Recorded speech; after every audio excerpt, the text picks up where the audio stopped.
Hey, I'm back with another ranting video because I'm bored, and today we're going to be talking about VR. And I consider myself a very casual VR user.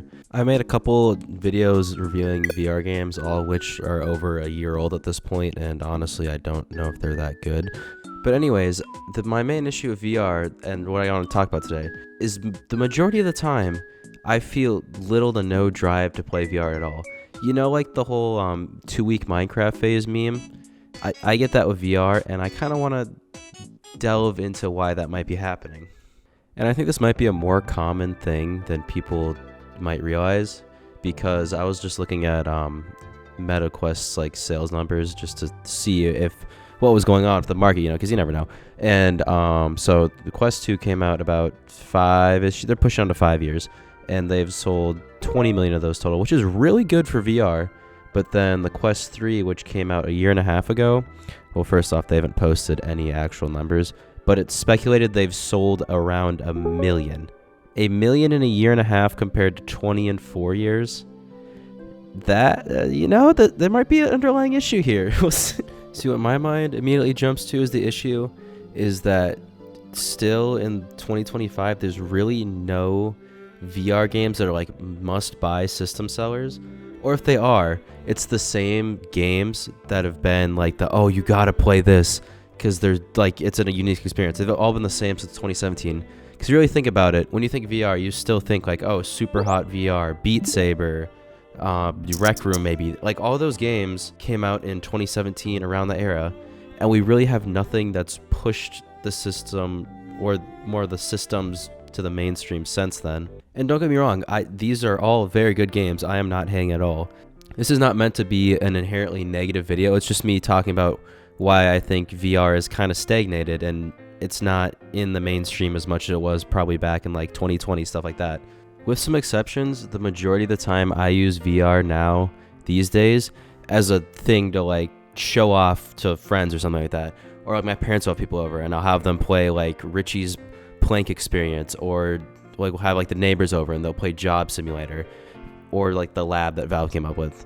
But all these games are from 2016, 2017, all very tech demo-y, and that's just because you're showing people VR. But I'm not sure if there's really any experiences that are more casual oriented that expand on that more people would want to play and that would push VR more into the mainstream. Honestly, Gorilla Tag is kind of the best example of a game that took something you could only do in VR and made it accessible to a more casual audience, which is part of the reason why I think it blew up so much, and honestly probably carried some of VR sales. I don't know if I consider that a system seller, but I could see it being a system seller for some people. Just to clarify, I mean casual in that way as more of a casual video game player, because I consider myself probably a little bit more than casual video game player, considering I run a gaming YouTube channel, even though I consider myself a casual VR user. If you get what I'm saying, I think you do. Because I think they're very impressive games that'll capture the gaming audience. People are more tapped into VR, which is how I got into it with games like Half-Life Alyx, the Walking Dead game, I'm blanking on its name, Blade and Sorcery, stuff like that. All really cool games, but I think that markets more towards people who are more in the know, like me, where there isn't stuff like that for the more casual audience, I think this can also kind of explain why there is so much of a gap between the sales numbers of the Quest 2 and the Quest 3, just because there are no games where you're wow, I need to upgrade to the next generation to really experience this. I do not own a Quest 3. I own a Quest 2, and I see no need to upgrade to a Quest 3, just because there is nothing exclusive about the Quest 3 that I feel I need. But getting into more why I don't really play VR that much anymore, and it's mostly just because pretty much every game that comes out for VR these days is either a first-person shooter, a game where you're swinging a sword. It's mostly just fighting games, and I can only play so many of these before I'm okay, yeah, no, I'm fine, I don't need any more of these. I have Blade and Sorcery, especially now with the new update I've heard where there's a single player that isn't just a sandbox. What do I need another sword combat game for? You know what I'm saying? I also don't want to overlook the fact that VR takes a lot more setup and a lot more room than any other form of video games. Part of the reason I couldn't even play VR if I wanted to for 9 months was because I lived in a dorm, And you do, trust me, you do not have space to be running around playing Half-Life Alyx in a dorm room when you're sharing like a square with another person, which I think it's definitely a limiting factor, and I think it plays into some people not being able to play VR at all, because I couldn't for like 9 months. And even now, if I want to play VR, I still have to take time to set up my room, to move things out of the way so I can play VR. It's not as bad as it used to be, because you used to have to put like cameras all around the room, hook it up to the computer and all that, like wires to the computer. So the Quest and standalone VR has definitely made that easier, but it's kind of just enough of a deterrent where if I'm like, I could play Duck Season, or I could go play Balatro. Complete bad analogy, because those are completely different games, but you get what I'm saying. There's that just extra couple steps you take for VR where unless you really want to play it, you're not going to.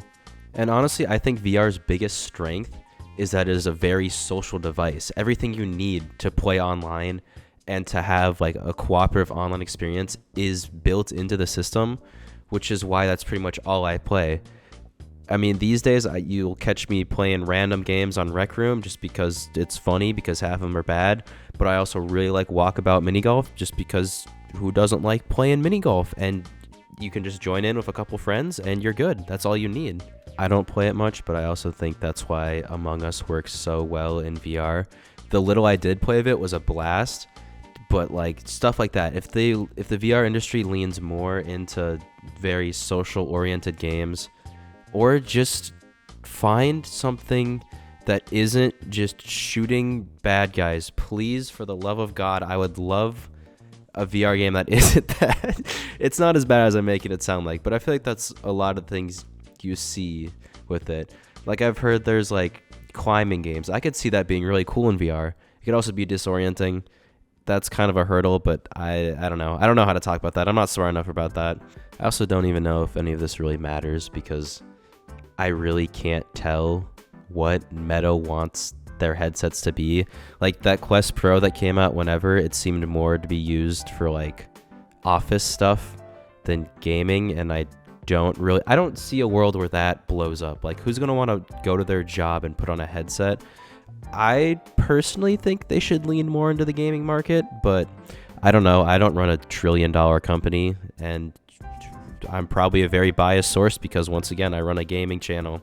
And I just want to say, all these games I've talked about in this video are all good games. I don't want any hate for any of these games. All great.